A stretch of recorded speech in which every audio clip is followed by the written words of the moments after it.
Yeah. We're saying our own names, right? Yeah, you're saying Yeah. your own names. I'm gonna do something like this. You can start recording. Oh, Hello. I've been recording, dude. Oh, you've been recording. Be like, okay, so definitely.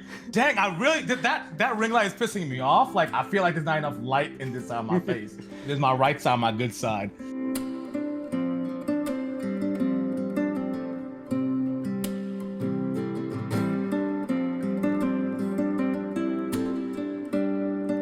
All right, I got this. Bismillahirrahmanirrahim. Welcome to your local chai. We are your hosts, Akil. Kiki. and Zane. This is our Get first. people think I'm no Yeah. way. This is Yeah. our first episode of Local Chai. We want to welcome everyone to the podcast. Let us tell you a little bit about who we are. So I am Akil. I'm Akil Danani on TikTok.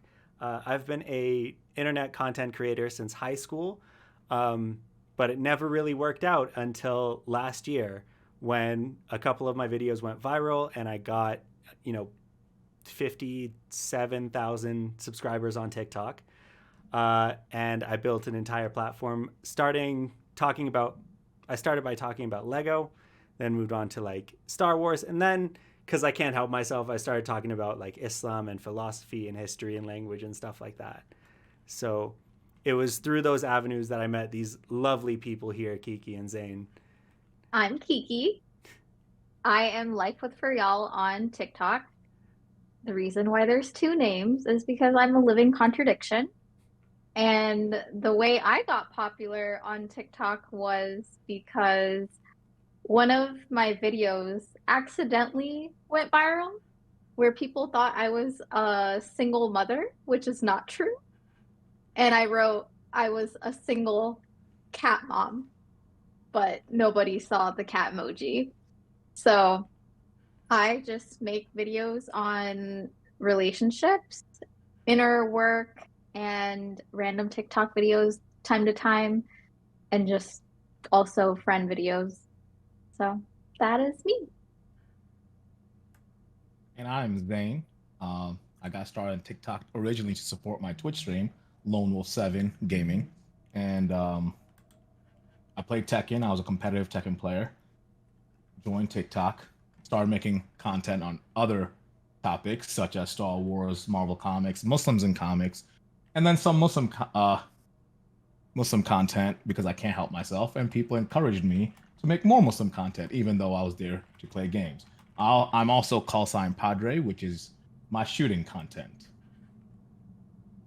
The way this podcast got started was because I created a video about relationship gurus, and Akil reached out to me.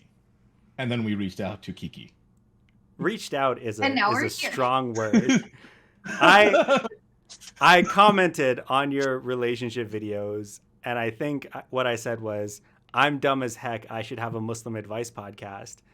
And you sort of played along with the joke until I wasn't joking. It's a requirement to be dumb. Yeah. So we just kind of talked about it for a while. Didn't do anything. Yeah. And then Kiki posted a rather serious video, also talking about relationships. And I thought it was a bit, but I invited her to be on this podcast that we didn't have. And so Kiki is the one that sort of key kicked our butts and got us into gear to actually make this podcast.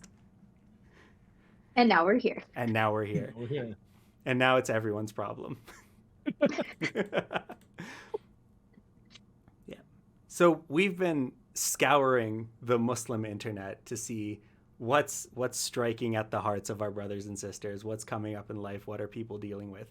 We all came together because we have sort of different perspectives on how to approach relationships and how to navigate through those. So that's sort of what we really wanted to get started with. And I think Zane has some anonymous confessions from the community that we wanted to start with. Oh, you want to see? You want to start with the last one? Any of them. Start with your favorite.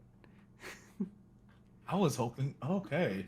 You know what? We won't. Okay. You know what? It's the simplest one to go to. Let's read it out loud. Sure. Confession. It's hard to find men who fit women's standard, and it's not because women's standards are too high. Women are held to a much higher standard than men in most cultures, And because of that, women are extremely well-rounded and overall outperform men in work, home life, social life, beauty, and so on. However, their male counterparts are raised to be extremely one-dimensional, which makes it extremely difficult to find men who are also multidisciplinary in nature and can even compete with a woman. Hence, if it wasn't haram, I'm sure most Muslim women would be gay. There's a lot to that. What a lot fantastic to ending to that confession. The last line. Yeah. That's a very interesting post because I was when I was looking up stuff for this podcast as well, I saw a lot of I saw a very emotional post from a woman saying, how am I supposed to submit to my husband? How am I supposed to follow these rules that Islam has when men kind of suck? And this is sort of saying the same thing. Like, aren't men supposed to be, you know, providers? Aren't they supposed to be intelligent? Aren't they supposed to give guidance and stuff like that? But if they don't, how is somebody supposed to listen to men or to marry a man that they're supposed to submit to? No thoughts. Well, Kiki, go ahead. Thought, but it kind of goes off topic. So Yeah, I don't go- know if I should No, say go. that. It's a Go ahead, conversation. go ahead. Go for it. It's a So I feel like the whole new concept term that we keep hearing a lot with passenger princess, this is what it reminds me of. Mm-hmm. And it's like, oh, like you can be the passenger princess because men are better at driving cars, allegedly. And, you know, it's like, we're good with that one thing, but you take care of the rest. And this is kind of what it reminds me of with that whole term. Because in my head, I'm like, okay, if you want me to be passenger princess, that's telling me it's not because you want to treat me well, it's because you're valuing your own life in a way, and you want to take the lead because you know how to drive the car better versus like, let me take care of you outside of the car. Yeah, I totally see that. It's getting close to this idea of like ownership, sort of. Like, I want to have you instead of be with you, right? And that's, I mean, if we're looking at scriptures, if we're looking at hadith and like tenets of the faith, that's the obvious solution, right? There is that dynamic sort of baked into the words of it. But then how do we navigate that today when we're in a different world? Men and women have more or less equal opportunities in the world that we live in. So is that a hierarchical structure that needs to be enforced? Or is it something like what you were saying? Instead of, you know, I drive the car because I know how to drive the car, it's I drive the car because I'm taking care of you, right? And then that extends to outside the car as well. I'm taking care of you in all things. We're taking care of each other, that sort of dynamic. And it seems like this confession and the one that I found earlier is people who can't find someone who wants to take care of them or someone who can take care of them the way that they deserve to be taken care of and the way that they can take care of their potential partner. Yeah, it's definitely a two-way street. I definitely wouldn't say it's just like a one-way street where it's like, take care of me, but I'm not going to take care of you.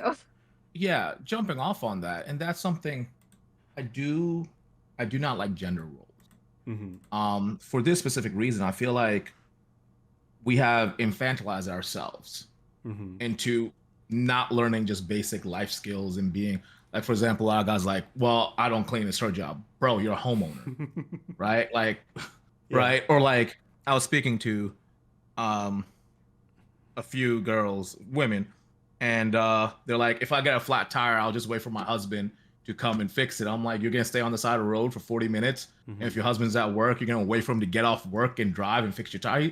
She's like, yeah, my dad does it. I'm like, do it yourself. Just like, it's a life skill. Change your damn tire, right? Like, right? So I do feel like when it comes to gender roles, we've infantilized ourselves to a point where, like, we can't function solo. And I feel like if you can't function solo, you're gonna run into these issues where, like, oh, well, the guy can't take care of me, the woman can't take care of me, right?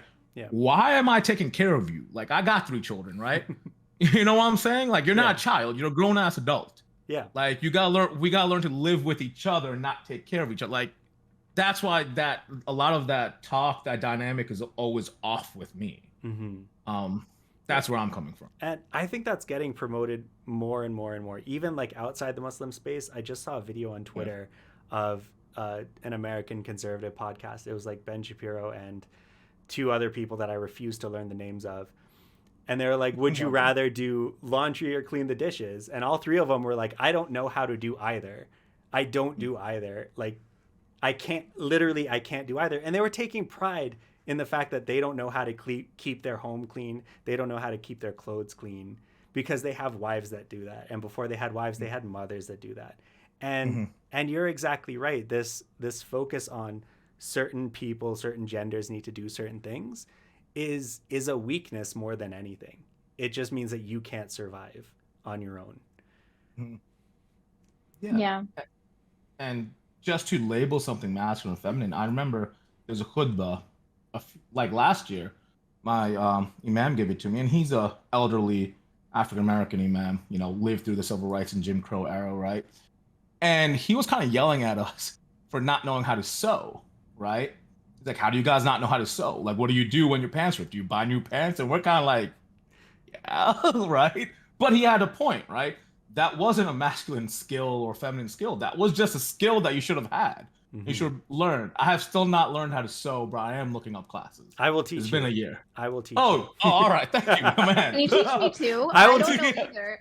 Okay, so episode 2, it's Akil teaches everyone how to sew. Yes. Let's go. Yeah. Because growing up, my grandparents were like working class, so they had a shop just down the street from where I am right now. And my grandmother would alter clothing, and my grandfather would repair electronics, right?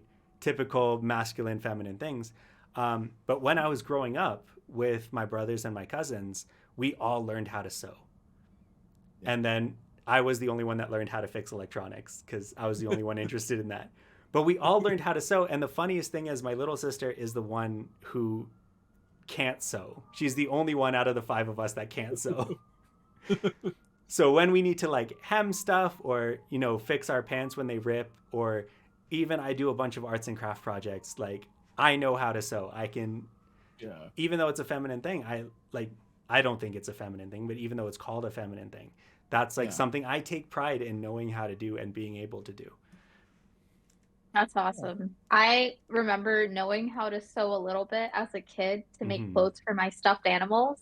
Oh, but yeah, I clearly didn't continue. So now I'm like, okay, I wonder if muscle memory will kick in and be like, you know how to do this. Yeah. Oh, it for sure will. There was a few years where I just didn't, where I bought new pants when I ripped them. So yeah, I mean, we're living in a society that's just, you know, capitalistic. So that is how we're designed to think. Yeah. So, but when he said it, why don't you know how to sew? I was like, good point. It is what it is. Why don't you know how to cook? Why don't you know how to provide for yourself as an individual?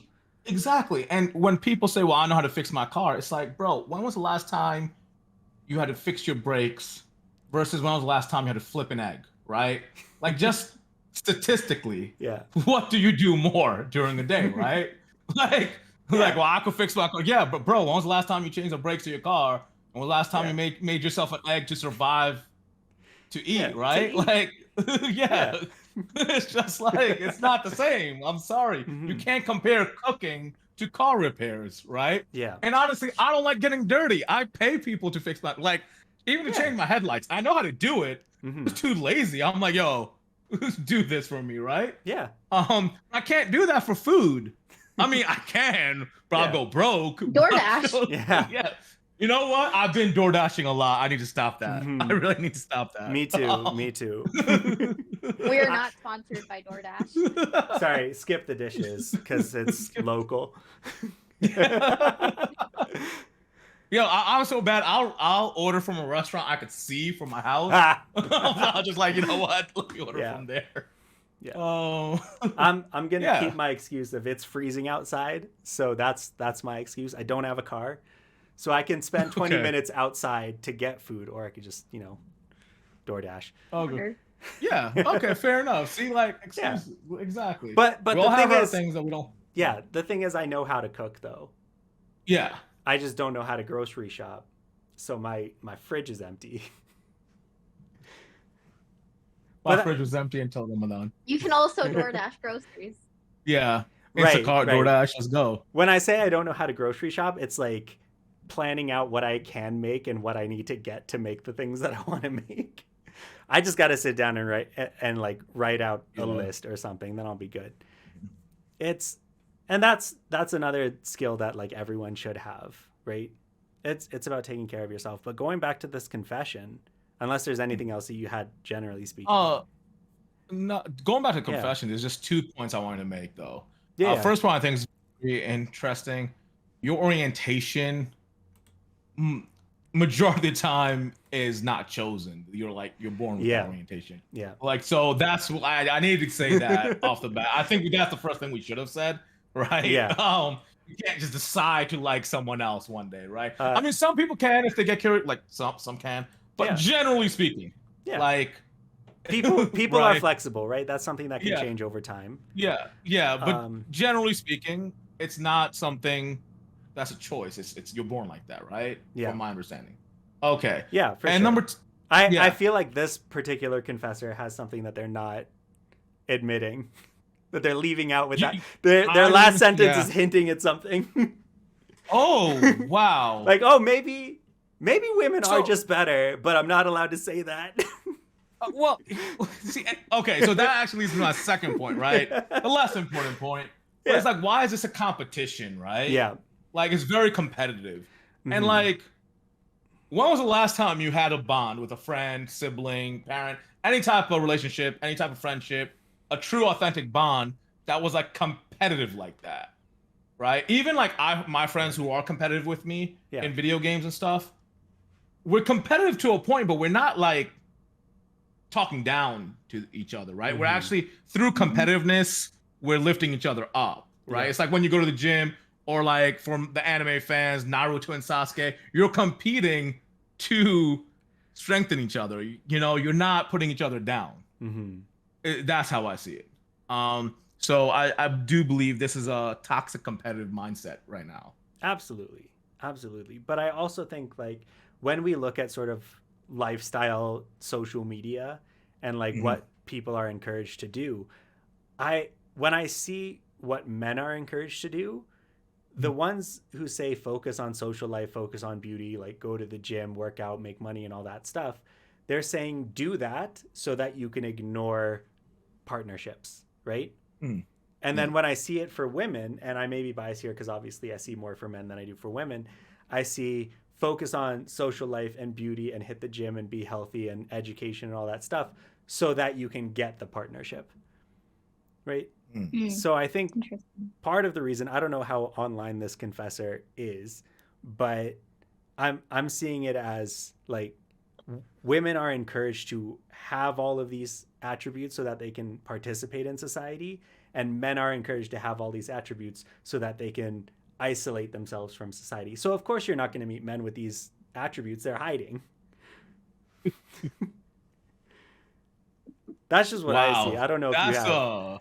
I have not seen that, but I don't know. Yeah. Kiki, have you seen that? Because I haven't. Like, I don't pay attention. I'm not that smart, man. I'm not that granular in my analytical skills. I think we're all like, we've chosen this whole notion behind we're never going to settle until we find exactly what we want. And then we'll also be our best self. But it's like, at what point do you stop and you say, you know, this is good enough for now, and then I'll continue growing with someone by my side versus like, I'm just going to be the best and then I'm going to go look for someone.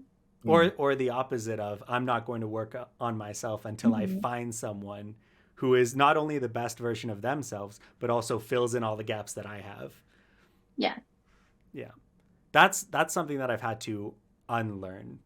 Because like Really? when I have like crushes on people and stuff like that, I tend to put them on a pedestal and like idolize them and stuff like that, and think more. Yeah, I see you nodding, Zane. I see Fair, you bro, nodding. fair. I got you. We were talking about this before the podcast, but like the reason that I have stubble right now is because no pretty girls have told me to get rid of it yet. And that's like Yeah. that's my indicator of when I need to clean up. But yeah, so I sort of fluctuate back and forth of like this person is too good for me or I'm not good enough for this person. So there's work that I need to do alone in order to get to that stage, or like this person needs to build me up, right? I really need to at this point balance like how much work am I doing to improve myself, how much work are they doing to improve themselves, and then what you were saying, Kiki, like how much can we do together, right? Can we fill in each other's gaps? Can we help each other out? Mm-hmm. Yeah. So that's now, as a grown man, as a 30-year-old, that's what I'm sort of looking for. But I spent a long time looking for either of the other ones, the extreme ends. And that's like kind of goes back to, oh, I'll find someone else to make me happy versus let me make myself happy. Yeah. And I so growing up, I was like the go-to for boy problems. Like all of my friends growing up were girls and they'd come to me with their boy problems. And that was like the number one issue, is that there was something in their life that they couldn't be happy about, that relationship, it didn't just like add to their happiness or like make them more happy. That was their happiness, right? So without the partnership, they were like completely broken, completely lost, and they ended up just hopping from one person to another person to another person because they weren't satisfied with themselves. Now, I'm not saying that's everybody. I had like limited experience, et cetera, and so forth, but like, Well, that is a pattern on many people. Mm-hmm. When I worked as a chaplain, and a lot of women who were abused or in a marriage that wasn't necessarily healthy, I'll put it that way to spare people's imaginations, they would find or look for saviors, right? So they'll jump from one guy to the next and then be like, all guys are trash, all guys are treating me like this. But my thing was like, you haven't healed yourself, you haven't fixed yourself, you know. And what's happening is guys have a savior complex, and they just want to feel, they don't want to actually save you, they just want to feel good for a little while for being a savior, like a fake savior, right? I can't get into most of it without going on a tangent. So what they're doing is they're getting high by playing savior, and then once they lose that high of playing savior, they drop you, and now you are another savior, right? Yeah. So like keep your, and this actually happened a lot on Muslim TikTok 2 years ago, right? Like women will go the little TikTok safe spaces. TikTok's not a safe space, for goodness gracious. No. On live, on live, and talk about their problems, and then some dude will come on the live, be like, "Oh, I would never do that to you," and then all of a sudden they're on this parasocial relationship that actually becomes a real relationship, and then dude got off his savior high, and she's back where she is, right? So I don't know where the hell I was going with this, but that was I was saying, that is a pattern because you brought it up. And that's something I've seen a lot previously as a chaplain, and it is a problem. And hence you need to fix yourself, get over what you got to get over, work on yourself, do what you need to do, and then to start something healthy, right? You don't have to be perfect, but you gotta recognize when you're ready. Right? You gotta be acceptable to yourself, acceptable to other people. And I find this so common, even in women, actually, not just men. And like we say, it's the fixer mindset, and I'll call myself out. I was maybe still am a fixer, where it's like, instead of finding someone that is possibly like fully healed or whatever, I'll find that broken person that's gonna break me down, but I'm like fixing them. And then it's like, of course you feel good at some point because you're like, okay, I'm helping them or whatever, but it's like you're breaking yourself in the process also, or you're getting a high off of it, and then you're like, okay. So and a lot of I'm sorry, just a lot of times, like one of the things, because I had to study family therapy when I was a chaplain, one of the things is like also understand what your relationship is based on. Relationships are like a chemical reaction, and any changes is a catalyst. You got to rebalance that chemical reaction. So one of the things is we had a case study, multiple case studies of the man's a drug addict, broken pretty much, or one of the spouses, not necessarily the guy, right? Is broken, drug addict, drunk, whatever. And then the other guy's the fixer, right? The other person's the fixer. After he's fixed or she's fixed, the person who did the fixing has nothing else to fix. Mm-hmm. The fixer actually wanted the divorce. Think about that. So like there was one specific case study, which I'll never forget. Guy was a coke addict, and it took his wife like 6 years to fix him, right? He's finally clean, finally good. Actually, he's amazing. He's still good now, right? I actually know the guy. Alhamdulillah. Wife divorced him, right? Wife divorced him because she has nothing to fix anymore, right? So and she's like, she felt like her purpose was gone. yes, exactly. So that's what happened, and she's like, oh, I made you good for another girl, but like, you're the one who wanted to do it. And that's literally when they went through family therapy. That literally was the reason, right? Yeah. So that's crazy too.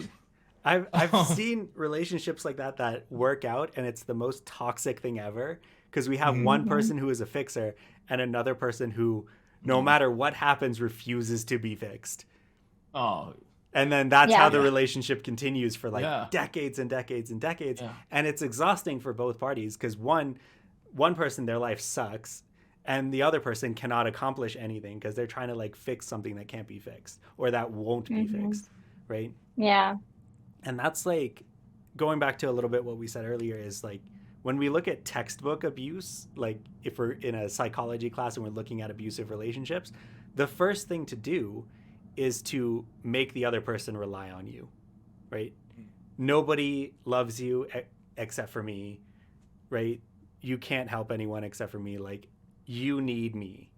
And that's why I think that pattern forms, is because people can get convinced, oh, I need somebody. My value comes from when I'm in a relationship with someone. So after that relationship ends, after, one person is done with the other, and I'm always of the mindset of whoever cares less in the relationship has more power, because they can, control the other person more because they care. They can, I don't know if that's walk all over them or walk away, but it's both. Yeah. Right? And so, like, you've instilled in this person that their only value comes from someone else. So when you leave them, they need to find someone else, right? And that's, at least in my understanding, I don't know if your experience is different, that's how this sort of continues over and over and over again. And it's hard to break a cycle. Sorry. Since you mentioned psychology, it's like, let's take it back to their childhood. And it's like, what was neglected? Or I guess like usually the people that are the fixers, they were neglected in some way, and that's why they become this way in their adulthood, to feel that need, because they didn't have that need met in their childhood. I would think from my own experience, it's actually the opposite, because I'm a fixer, I'm a helper, I'm like a put everyone else before me kind of person. And that's not because I was neglected as a child, but because everything that I did was wrong. Like, my mom growing up would always say, there's always room for improvement. And like, so nothing that I do in my relationships now, in my friendships now, there's still that little like baby Akil in the back of my head saying, everything that you're doing is not good enough. There's room for improvement. You need to be better. You need to be better. You need to give more. You need to do more. And so that's sort of where I am right now. And again, trying to unlearn it, right? Yeah. I think for me, in terms of being the fixer helper, I feel like I wasn't heard or seen enough or even understood enough as a kid. So I like overdo that part now, where it's like, come sit on my couch for 3 hours and talk. I'll listen to you. I can see how that can become very difficult, but I also know that this wouldn't have happened if you hadn't been like that. So I'm thankful for that tiny bit, but this is a serious problem. No, it's definitely a serious problem, because if you're doing it out of like just being honest, I had a savior complex, right? Mm-hmm. Didn't abuse anyone like that. Don't. But like, Mm-hmm. if it feels good that you help somebody, right? Yeah. And that's why Islam says always like check your intentions. Like, why are you doing something, right? Are you doing Mm-hmm. it for the sake of good, or are you doing because it makes you feel good, right? So that's something we all gotta check and keep in mind. So when we do help that friend, right? Mm-hmm. And this is because I was trained in chaplaincy, and my teacher was Dr. Matson. And that's one I forgot everything she taught me. I'm not even gonna lie, but the one thing that's stuck with me was like, why are you doing what you're doing? Are you doing it for the limelight? Are you doing it to feel good? Are you doing it for the praise, right? So one really good Doctor Who line that I like to quote: without reward, without hope, without reward, without witness, right? Good is good, right? And that's what I like to keep in mind when you do an action, right? So you're not getting high off that action. You're not just asking your friend to sit on your couch for 3 hours and listen to them because you're getting high. You're actually asking them for the sake of doing good and being kind, Mm-hmm. right? So I think that makes the difference, right? Because you're also addicted. You need to watch your own addiction, right, of helping people, so you could actually help them, right? Mm-hmm. So it's not bad that you're helping people. It's just why are you doing it, Mm-hmm. right? Yeah, and I think that comes to even like in my eyes, like I don't like to necessarily categorize people as good or bad, but I think one quality that people that do have kind souls or are good-hearted, they just do. They're not thinking before they're doing. Yeah, They're just Mm-hmm. doing. But people that operate out of, oh, I can either do this or I can either do this, which like that's when it's like it gets tricky. And I don't want to Mm-hmm. necessarily say those are bad people, but I think more good, kind-hearted souls are the ones that are just doing without having a like this is my bank. I'm just gonna give versus like let me give you one thing Yeah. yeah. and call it a Yeah. day. I think the easiest example is like holding a door for someone. Like if you see someone out of the corner of your eye coming towards your door, are you gonna hold it? Do you even have time to think if you're gonna hold it open, or is it just an instinctual? Just keep it. I like to do a little spin move on my way out of Tim Hortons. For the Americans, Tim Hortons is Dunkin' Donuts in Canada. It's much better than Dunkin' Donuts. It's not. I was like, It's not. Finest establishment. It's not. It's so No, gross. it is Canada's finest establishment. When I moved down south and I found out New York had more Tim Hortons, I was so angry, right? And now whenever I go visit up north, I have it. What's up? I just learned that there's so many Timmys in New Yeah. York. I had no idea. It's not the same. So- It's not the same. It's a different recipe. It's not the same. So I will say this: when New York only had two, actually one in Grand Central, Mhm. it was great. I will say like the new ones, it's not like the original Tim Hortons in New York. Yeah. I'll say that. But whenever I go to Canada, like all my Instagram posts are Tim Hortons, man. It's amazing. Their coffee is amazing. Okay, it is the best coffee I ever had. I'm Is not like it? Starbucks. Yo, I Okay. make my own coffee. It's amazing. We're not sponsored by Tim Hortons, but I would love to be anyway. I would not like and, to be. and please make a Tim Hortons down south in America, please. We'll take it. I will trade you. I will trade you. You can have the Tim Hortons. I will take your Krispy Kreme. Done. I like my Krispy Kreme. Not done. Tim Hortons donuts are better. No, they're not. They are. Yes, they A are. plain glazed donut. I will tell you. When I was in university here, my two go-to donuts at Tim Hortons were Boston cream because it has the cream inside, Yeah. and vanilla dip because it has the sprinkles on top. I went to New York in like 2012, I think, and the Tim Hortons there, the Boston cream had the sprinkles on top. I was in heaven. It was like 2 donuts for the price of 1. 2012 is when I first went to Tim Hortons. Mm. The one that we had in New York. That was literally the first challenge. No, my bad. It was 2011. The first time okay. I went to. Yeah. It was my last year of college, and it was amazing. And the best Tim Hortons donut is the maple Boston cream. The maple. The Canadian maple. Yeah, the Canadian maple. That's the best donut, period. I'll give you Krispy Kreme and the glazed donuts for that maple. It's I was amazing. talking to my friend on the East Coast. Apparently, they don't have that anymore there. They don't have the glazed donut? No, they don't No, have I wish the. we the could. maple. No, no, No, they no. don't have the She got maple. real excited. They don't have the maple filled donut over on the East Coast. So like, now you got to come to Calgary Mhm. to get your maple Yeah. donut. So actually, I went to Calgary.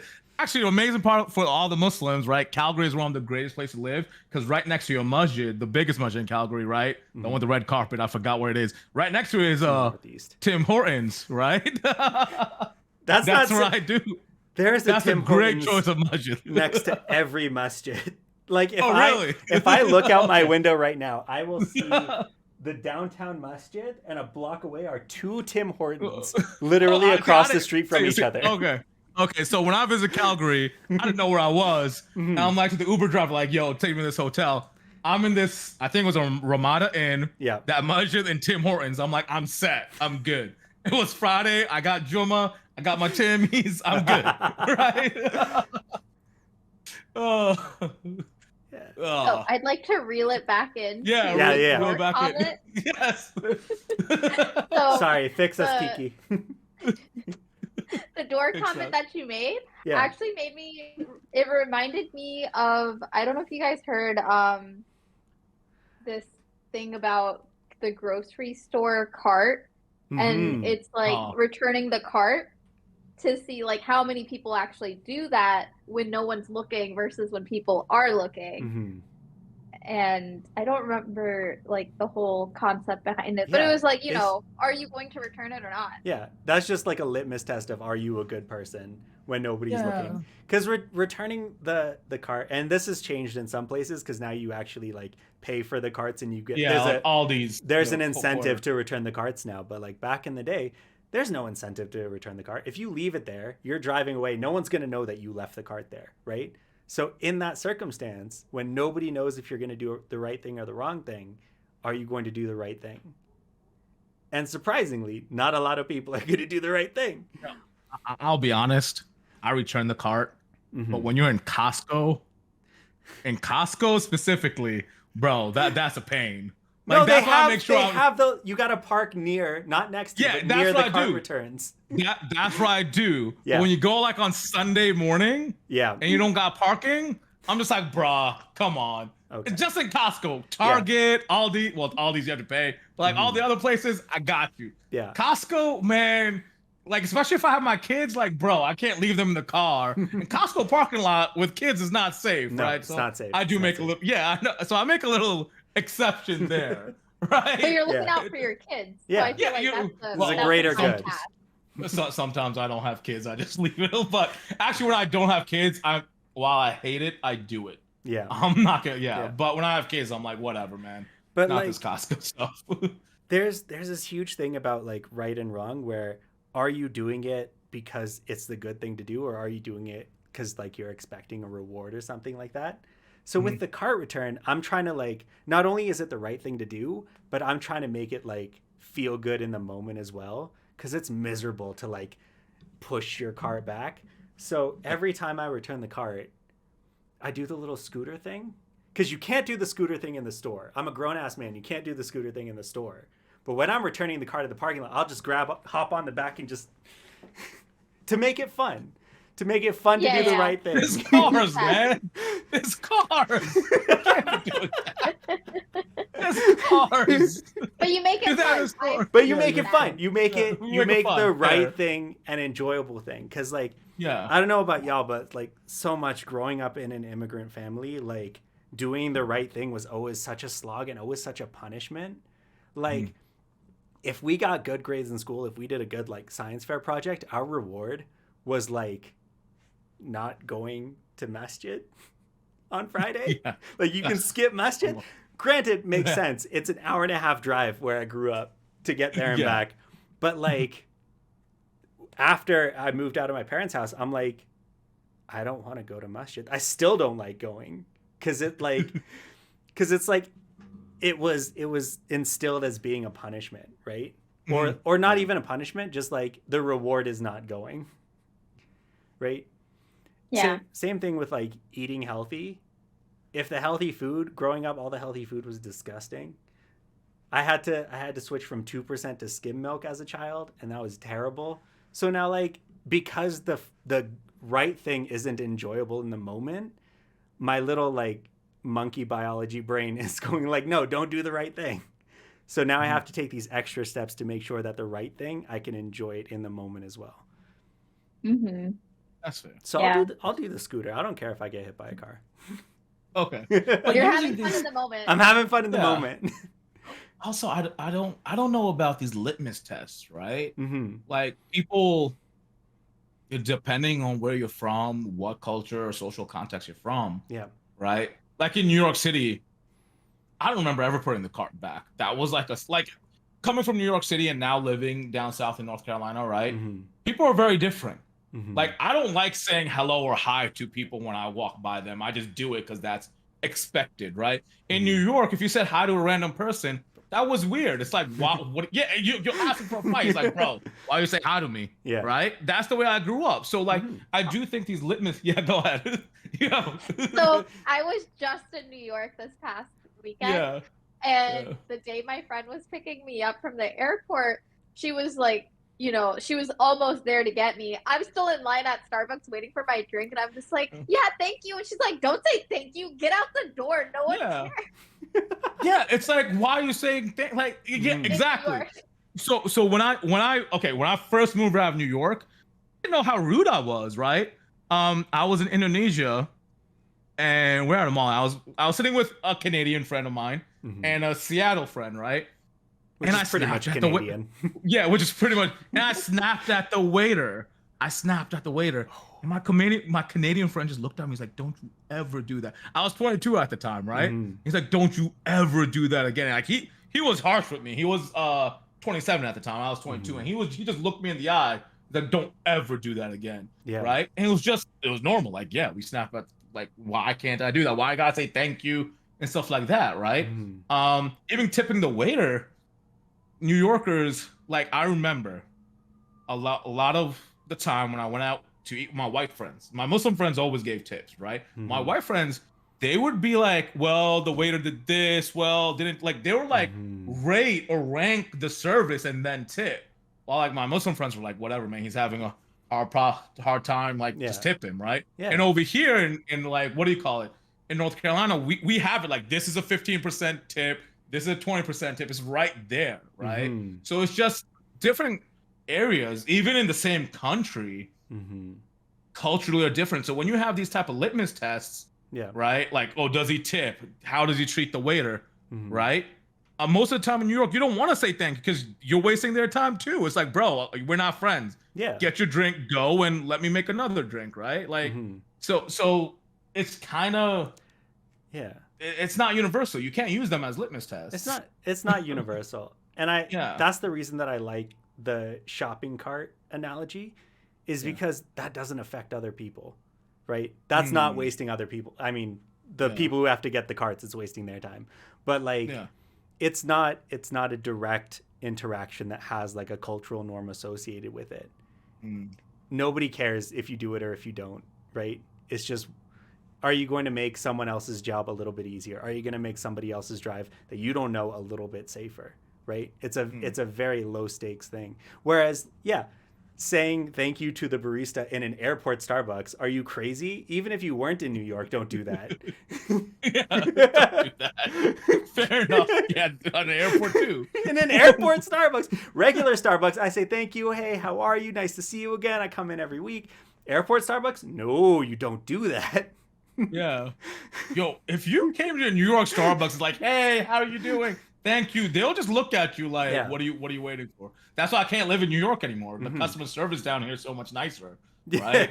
Yeah. Like, Even in Orlando, Oh. Orlando's a garbage city, but like I went to the same salad place for lunch at work every day. And it Yeah. got to a point where like as soon as I stepped in the door, they'd start making my order because I'd order the same thing every single day.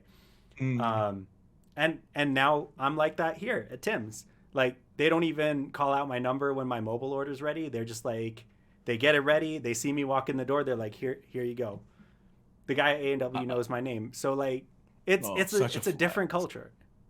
different. That's such a good, like, it's different culture. It's That's a a different great culture. flex. I wish there was a Tim's that knew me here. I would love that. But Yeah. like at the same time, I don't want like I know the gun range I used to go to, Triangle Shooting Academy. One of the guys, his girlfriend was Pakistani, so like he knew me, and like whenever I come in, he's like, "Hey, Mr. Sayed," and he starts talking to me in Urdu. I'm like, "Bro, I'm not here to talk to you. Like, get me in my lane. Let me start shooting. I'm not like, bro, stop it." Yeah. Right? And now that's why I go to the outdoor range. Right? Nobody's there.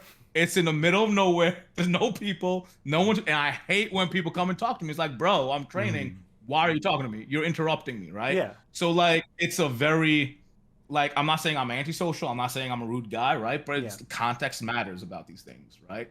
Yeah. And I'm the same way as you. Like, I don't want the Tim's people to know my order. Like, I don't want to talk to the people. I went to Starbucks last week and I was so happy because the manager there knows who I am and knows my order. And I peeped in before I walked in. I'm like, okay, she's not there. This lady pops up behind the counter. She was like doing something under the cash register. She pops up. She's like, "Oh, what frappuccino are you getting today?" And I'm like, "Oh my God." So I don't like it, but I also understand that that's the cultural norm here. Yeah. Like more so, I grew up in the States and Exactly. that would not happen when I was growing up. But here, it is the cultural norm that you treat other people in a personable way, right? Yeah. So it's different. You're Here right. You're for right. that, It's different. though. You A want to little trade? For Tim's, yeah. For Tim's, sure. Like, yeah. Yeah.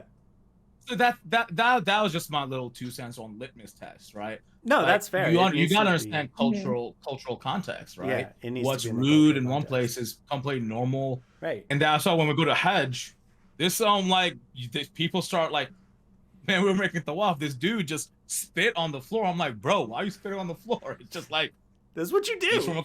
that's what you do, right? It's normal, like, you know. Yeah. So like people just gotta understand cultural context matters and those type of things. And you shouldn't just write somebody off. And I feel like a lot of these litmus tests and a lot of the questions that are being asked, and then looking at, you know, what standards, like I'm just looking back at bringing it back to the confession, right? I guess they're talking about academics, someone's home life, social life, right? Like all of this, asking these questions and doing these litmus tests doesn't help you build an authentic bond with somebody, right? The way you bond with somebody, romantically or a friendship, is just spend time with them. Yeah. Right? Connect. Yeah. Yeah, exactly. And I think that was from what's his name? Who's the guy who just left the Daily Show? Trevor Noah, right? In his book, Born a Crime, he lost contact with his dad for 20 years. So when he met his dad, he had a book and he was ready to ask these questions. He started interviewing his dad, kind of like how most Muslims describe dating. He just started interviewing his dad. And his dad's like, "What are you doing? Shut the book."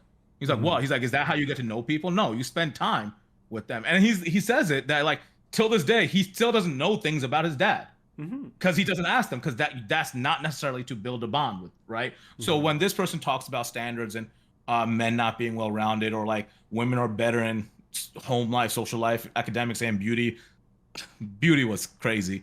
Like, did you ever sit down and actually try to bond with somebody, right? Yeah. Because that's crazy to like just look at a person and be like, he's not as pretty as me, or he's not as educated as me, right? Yeah. And just write them off like that. That's crazy. I think that's when we put ourselves on pedestals Mm. or putting others on the same thing. And it's like you start comparing yourself in a way where you're like, I'm better than you. Yeah. And therefore I'm gonna look down upon you versus see you as an equal. Yeah. And yeah, I'm not here for that. Exactly. Build a bond. Build a bond. Build a bond. Yeah. That's what, like, get to know them for the sake of knowing them. This goes back to intentions of doing the right thing. Why are you getting to know this person in the first place, right? Just get to know them for them. Like, and if you fall in love with them, that's great. If you don't, that's great too. But at least you got, same thing with one of the reasons I hate the Dawa TikTok and all that, trying to convert people, is we call it Perik Dawa. Perik. I forgot how you spell that word. But it's like you're making short-term wins, right?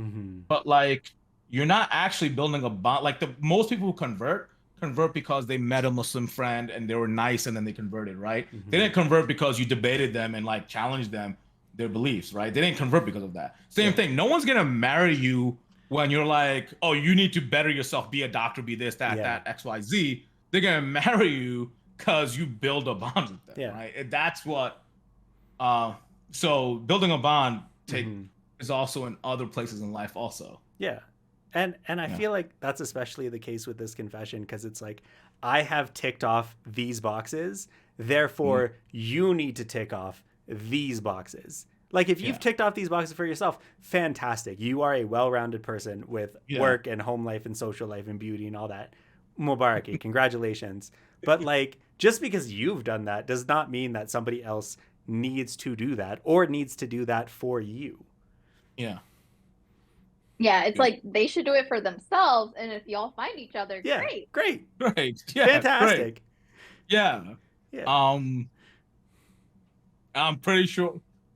I want to ask Kiki this question: would you, if you don't find a guy, would you become gay? Right? I don't think that's the right term at the end of that. It's like, I have my cat. Yeah. I'm fine with my cat. I'm okay being a cat lady. Yeah. That's why this post is sus. Is like, I don't know. Would you? Is there? What is the reason that you're not gay right now? Is it because you're Muslim? Yeah, like, that's perfect. Exactly. And you know what? The hate, because I've met a lot of gay Muslims, right? Lesbian Muslims, bi Muslims. None of them actually talk like one of my closest friends is a bisexual Muslim girl, right? She doesn't talk about guys like this, right? No. It's just not the case. So like, it's interesting. It's sus also. It's not sus, but it's like, this person needs to dig in deep to what's really happening. Yeah. This person appreciates women, which is fantastic and beautiful, and live your truth. Yeah. Yeah, and don't be competitive like this. And don't even with other women, if that's what you decide. Don't, because it's toxic. Because ain't nobody want to compete with you like that. Yeah, because if competition, like, you know, when you used to play pickup basketball, I didn't, because I wasn't athletic, right? It's competitive, but no one was like toxic competitive like that, right? Afterwards, you left in the court and you did what you gotta do. You know, you're friends. So that's something that's very important. Yeah. But also, if you are like a well-rounded person and you're engaging in these spaces for like health and beauty and education and stuff, are these one-dimensional people in where you are? Like, where are you finding these one-dimensional people? Aren't the people in the spaces where you are the same as you, doing the same thing that you're doing? That was a very good point. Yeah. All out. Thank you so much for joining us on Local Chai. We have been your Chai-Wallin. We'll see you on the next podcast.